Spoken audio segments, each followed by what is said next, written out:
pretty old gem, and it's a Elmira oval.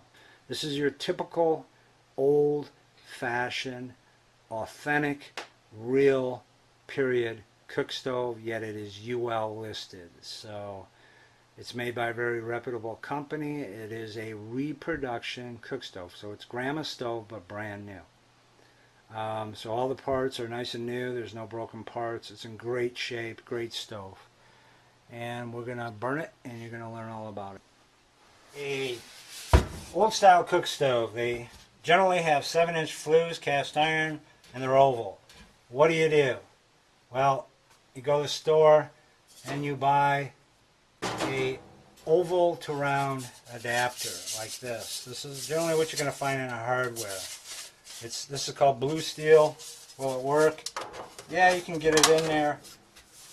So you can see your pipe's on an angle. Not very good. What would you do to make it happen?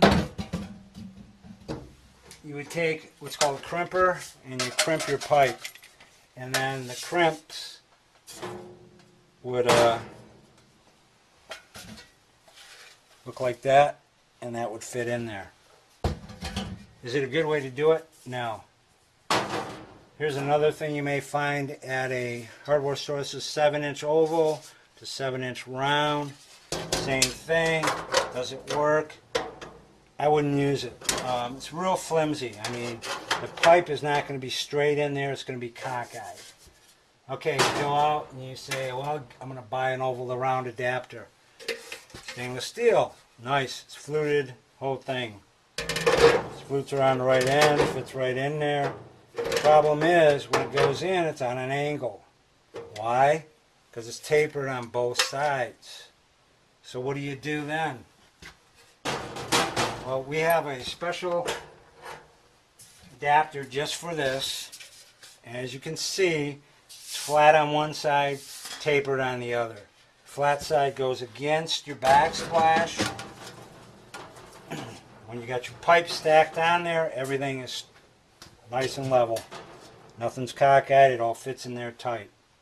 So that's what you do real quick on how to hook up a oval to round adapter. Now I want to show you real quick a couple other things. I am using double wall chimney, and my chimney is 6-inch. It's not going to work. You cannot install this way. That has to be a positive connection. That's your inner liner. Okay, so this is a reducer, and it goes from 7-inch to 6-inch. Male end always goes down in the female. Creosote runs down the pipe. So in this case, I couldn't find one, so I had to make my own crimps. Take a crimper, just squeeze, and you end up like that. That reduces the size so it'll fit in there. Because when I started, it looked just like that. So now that fits in nice and tight. Well, I already had flutes up here. What did I have to do? I took a pair of flat nose pliers, squeezed, pulled, and made my hole bigger. I'm taking double wall chimney. This is DVL, Duravent. I like it. It's stainless steel. I think it's the best double wall pipe going. Why? Because it has an airspace. It breathes continually from section to section.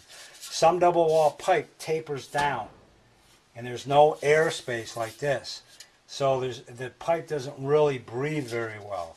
This will breathe from the bottom, because you can see it's open all the way, and it goes up through these holes. So what happens is when your pipe's installed, and you have the double wall chimney that goes all the way up, like we have right here, essentially the hot air, the cool air comes in from the bottom, convects up the pipe, and escapes out at the top around there. So you actually generate more heat with double wall pipe. Most people think they want single wall because they'll get more heat. Not true. You'll actually get more better useful heat from double wall pipe. The beauty of double wall pipe is the clearance, 6 inches from combustibles. On this single wall pipe, 16 in the US, 18 in Canada. Double wall black, 6 inches in the US, 8 inches in Canada. So it can cut your clearances down. Now you've got the cast iron, you know, the back of the stove, the clearances on that are far greater than 16 inches. So we've already prepped our wall. We already have, everything is in place. The wall is ventilated, as you can see from the top. And then if you go down below, I'm going to flip you over. I hope you don't freak out. You can see there's an airspace down on the bottom of this. How this works is this wall convects cool air off the floor, and it travels up the wall in between the studs. And that convection cools the wall down. There's Durarock on the backside, Durarock here, there'll be ceramic tile. That also produces more usable heat through convection. So the cool air off the floor is getting heated up, putting back into the house. Normally your heat from the back of the stove gets trapped in the wall as radiant energy, never goes anywhere. Just showing you how I make my seal.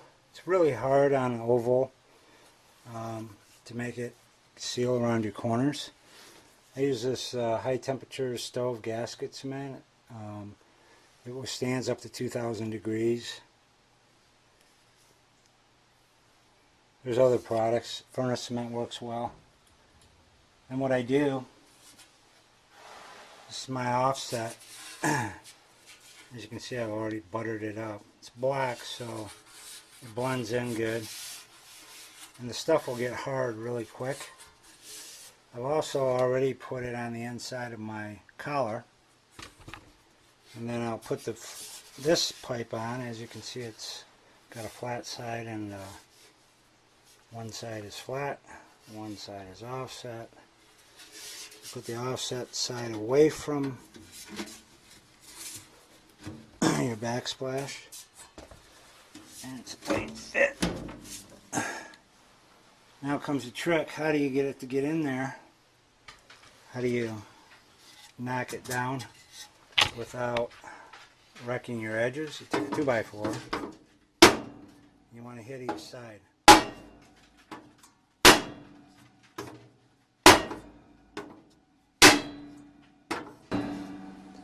Okay, that's pretty much bottomed out now. And kind of drew the board up a little bit, but that's how you do that. And then you have a pair of pliers around. You just tweak your little dings so you can get the pipe on, but the pipe's still pretty straight.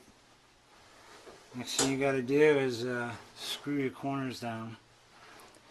You need a long number 8 self-tapping screw. Goes into each corner.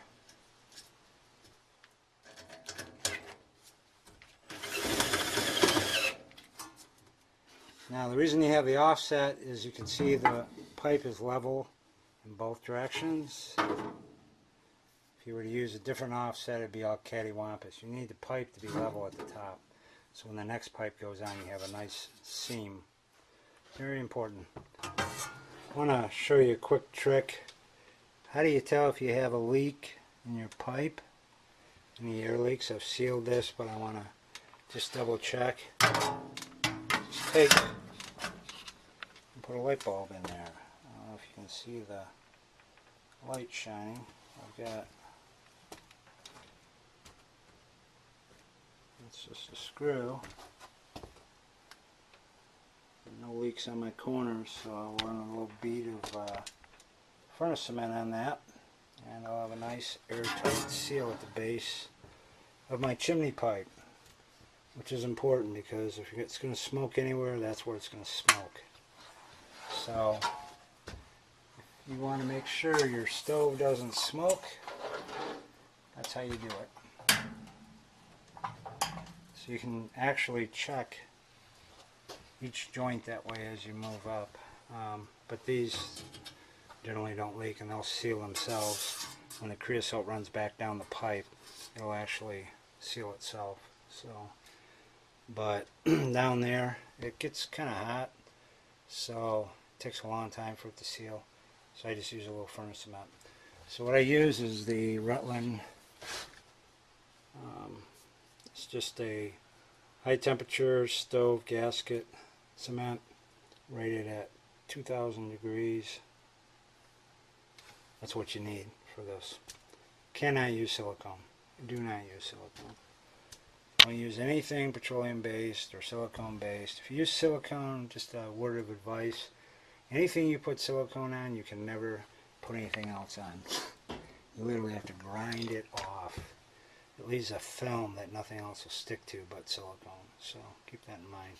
But silicone will never withstand these kinds of temperatures. Even, the highest temperatures you can get with silicone is like 600 or 800 degrees. So you need something that's able to withstand 2,000. So anyhow, this is Woody, and we're hooking up this oval to round adapter. Talk to you later.